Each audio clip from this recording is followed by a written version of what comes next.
மத்தேயு எழுதிய நற்செய்தியிலிருந்து வாசகம்.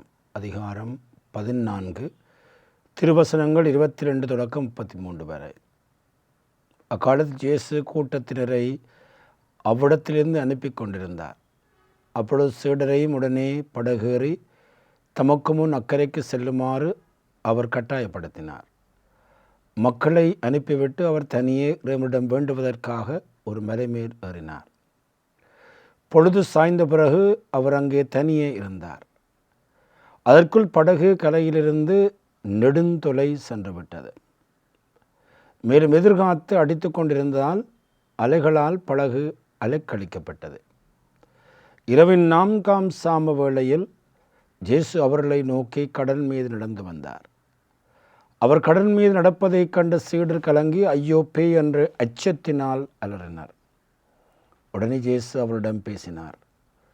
துணிவோடு இருங்கள், நான் தான், அஞ்சாதீர்கள். பேதுரு அவருக்கு மறுமொழியாக, ஆண்டவர் நீர்தாம் என்றால் நானும் கடல் மீது நடந்து உம்மிடம் வர ஆணையிடும் என்றார். அவர் வா என்றார். பேதுருவும் படகிலிருந்து இறங்கி இயேசுவை நோக்கி கடல் மீது நடந்து சென்றார். அப்பொழுது பெருங்காற்று வீசியதைக் கண்டு அஞ்சி அவர் மூழ்கும் பொழுது, ஆண்டவரே என்னை காப்பாற்றும் என்று கத்தினார். இயேசு உடனே தம் கையை நீட்டி அவரை பிடித்து, நம்பிக்கை குன்றியவனே, ஏன் ஐயம் கொண்டாய் என்றார். அவர்கள் படகில் ஏறியதும் காற்று அடங்கியது. படகிலிருந்தோர் இயேசுவை பணிந்து, உண்மையாகவே நீர் இறைமகன் என்றனர். இது கிறிஸ்து வழங்கும் நற்செய்தி. கிறிஸ்துவே உமக்கு புகழ். நம்பிக்கை குன்றியவனே, ஏன் ஐயம் கொண்டாய்? ஆண்டவன் இயேசுவில் அன்பார்ந்தவர்களே, நாங்கள் இந்த யூடியூப்பை பார்க்கிற பொழுது அதிலே ஒரு சிறிய குறும்படம் இருக்கிறது. அபேண்டன்ட், ஆங்கிலத்தில் இந்த குறும்படம் இருக்கிறது. அபேண்டன்ட், அதாவது கைவிடப்பட்ட ஒரு நிலை. அந்த குறும்படத்திலே ஒரு சிறுமி தன்னுடைய தந்தையோடு வாழ்ந்து வருகின்றாள். தாய் அவருக்கு இருக்கவில்லை. இவ்வாறு தந்தையோடு வாழ்ந்து வருகின்ற பொழுது அவளுக்கு வாழ்க்கையிலே இந்த ஓட்ட போட்டியிலே முதலாவதாக வர வேண்டும் என்கின்ற ஒரு பெரிய ஆவல்.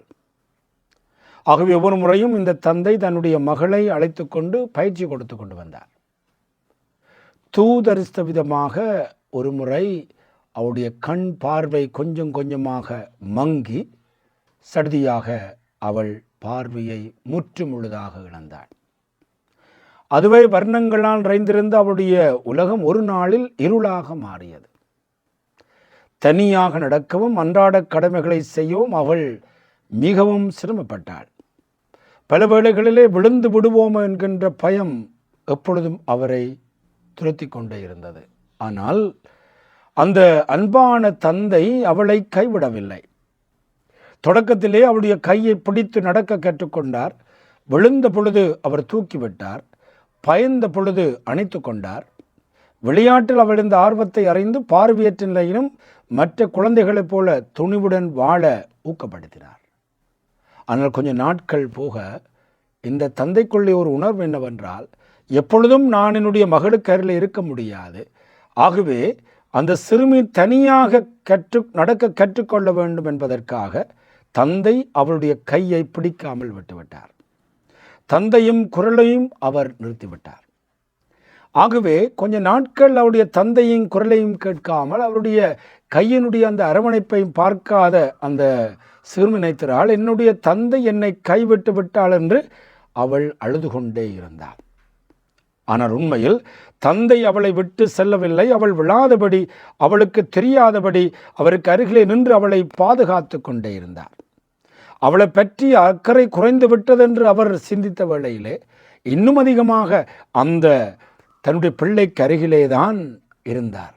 ஒரு நாள் இப்படி போய்கொண்டிருக்கிற பொழுது, மகள் ஓடிக்கொண்டிருக்கிற பொழுது, அவள் ஒரு பெரும் பாறைக்கு கொண்டு கீழே விழுகிற ஒரு கட்டம் வருகின்ற பொழுதுதான் அந்த தந்தை, அவளோடு பயணித்து கொண்டிருந்த தந்தை கையை பிடிக்கின்றார். அப்பொழுது அந்த மகள் அழுகின்றாள். அப்பா, இவ்வளவு நாளும் எங்கே போனீர்கள்? எவ்வளவு அன்பாக இருந்தீர்கள். உங்கள் குரலை நான் கேட்கவில்லை, உங்களுடைய அந்த கையின் அரவணைப்பை எல்லாம் நான் காணவில்லை என்று சொன்ன பொழுதுதான் அந்த தந்தை கண்ணீரோடு சொல்லுகிறார், ஒரு கணம் கூட உன்னை விட்டு நான் பிரியவில்லை, உனக்கு அருகிலே தான் இருந்தேன், ஆனால் என்னுடைய சத்தம் உனக்கு வரவில்லை, நான் அருகில் என்று உனக்கு உதவி செய்யவில்லை. ஏனென்றால் நீ தனியாக வாழ்க்கையிலே போராட வேண்டும் என்பதற்காக, தனியாக எல்லாவற்றையும் கற்றுக்கொள்ள வேண்டும் செய்வதற்காக என்று சொன்ன அந்த தந்தை, ஒரு கணம் போட நான் உன்னை விட்டு பிரியவில்லை, உன்னோடு தான் எல்லா வேளைகளிலும் இருந்தேன், உன்னுடைய கஷ்டங்கள் துன்பங்கள் எல்லா வேளைகளிலும் உன்னோடு தான் இருந்தேன் என்று அந்த தந்தை அழகாக சொல்லுகின்ற அந்த வார்த்தைகளோடு அந்த குறும்படம் முடிவுகின்றது. இந்த குறும்படத்தினுடைய தலைப்பு அபேண்டன், அதாவது கைவிடப்பட்ட நிலை. ஆனால் கைவிடப்பட்ட நிலை போல எங்களுக்கு தோன்றுகிறதே தவிர, அந்த மகளுக்கு கைவிடப்பட்ட நிலை போல தோன்றுகிறதே தவிர, அந்த தந்தை ஒரு கணம் கூட அந்த கண் தெரியாத தன்னுடைய மகளை விட்டு விலகவில்லை. ஆண்டவன் இயேசுவில் அன்பார்ந்தவர்களே, இன்றைக்கு இந்த 19வது ஞாயிற்றுக்கிழமையிலே ஆண்டவர் இதைத்தான் எங்களுக்கு சொல்லுகிறார், நான் உன்னை விட்டு ஒரு பொழுதும் விலகுவதில்லை.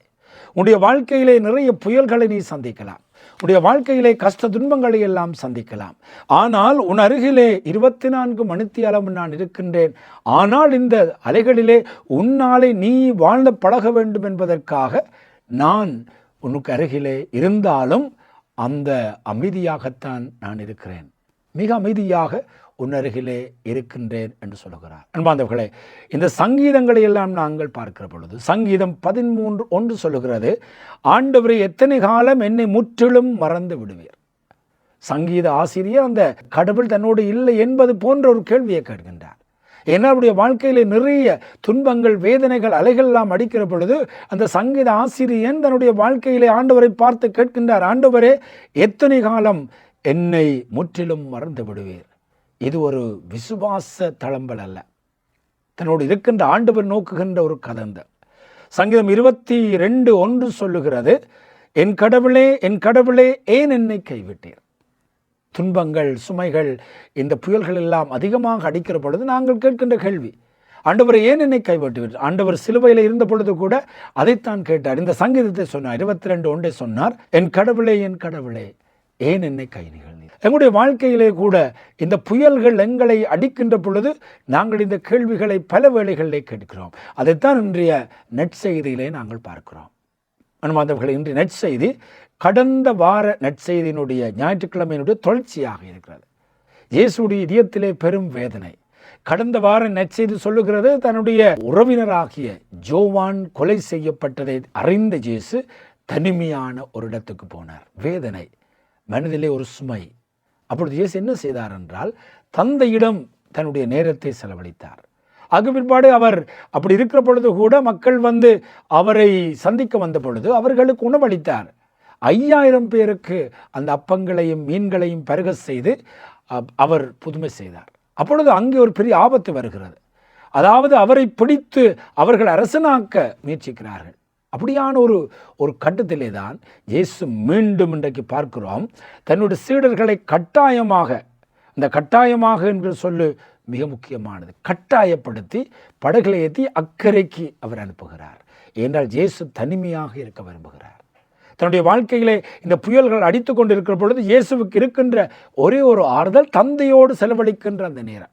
ஆகவேதான் அவர் தனியே இறைவனிடம் வேண்டுவதற்காக ஒரு மலை மேல் ஏறினார். பொழுது சாய்ந்த பிற்பாடும் அவர் தனியே இருந்தார். இது இயேசுடைய நிலைப்பாடு.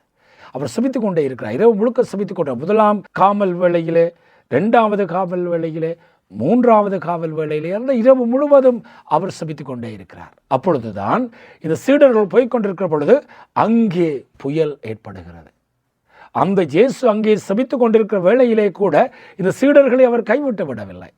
அவர் சுபத்திலே இருக்கிற பொழுதும் அந்த சீடர்களுடைய வாழ்வு அவருடைய வாழ்வுக்குள்ளே வருகிற பொழுது, அந்த படகு அங்கே புயல் இருக்கின்ற பொழுது இயேசு உடனடியாக கடலிலே நடந்து வருகின்றார். அப்படி வருகின்ற பொழுது அவர்களால் இயேசுவை கண்டுகொள்ளவில்லை, முடியவில்லை. ஐயோ பேய் என்று கலங்கிய பொழுது அவர் சொல்லுகிறார், துணிவோடு இருங்கள், நான் தான், அஞ்சாதீர்கள். இதான் அன்பார்ந்தவர்களே ஆண்டவர் சொல்லுகிற அழகான வார்த்தை. இன்றைய நாளிலே துணிவோடு இருங்கள்.